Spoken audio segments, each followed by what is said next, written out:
అందులో సత్యసాయి అవతారాన్ని కనుక మనము తీసుకుంటే స్వామివారి అవతారము కోసం 5000 సంవత్సరాలకి పూర్వమే నాడీ గ్రంథాల్లో స్వామివారి అవతారం రాబోతుంది అని చెప్పి మనకి తెలియజెప్పబడి ఉంది.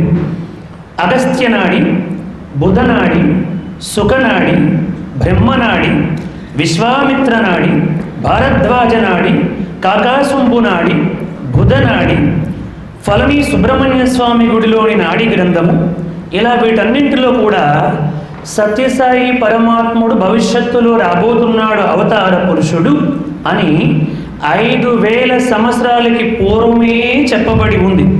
దాదాపు 27 సంబంధిత పోలికలను కూడా భారత జ్యోతిష్య పరిశోధన మండలి సభ్యుడు డాక్టర్ ఈవివి శాస్త్రి గారు స్వామివారికి ఆ నాడీ గ్రంథాల్ని పరిశీలించి ఆ నాడీ గ్రంథాల్లో చెప్పబడినటువంటి అవతారము భగవాన్ శ్రీ సత్యసాయి బాబా వారి అవతారమే అని చెప్పి చెప్పబడింది అన్నమాట. చూడండి, ఎప్పుడు 5000 సంవత్సరాల క్రిందటే ఈ నాడీ గ్రంథాల్లో నిక్షిప్తము చేయబడి ఉంది సత్యసాయి అవతారం కోసం.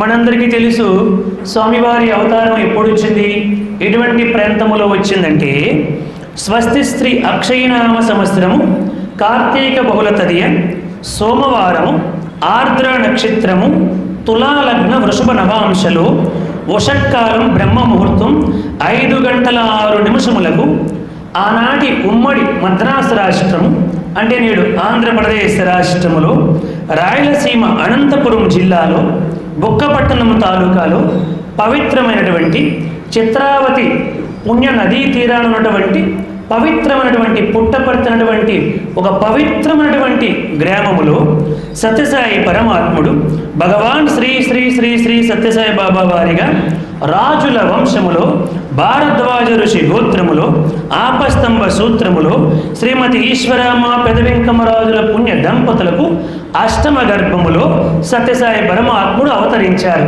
జై బోల్ భగవాన్ శ్రీ సత్యసాయి బాబాజీకి.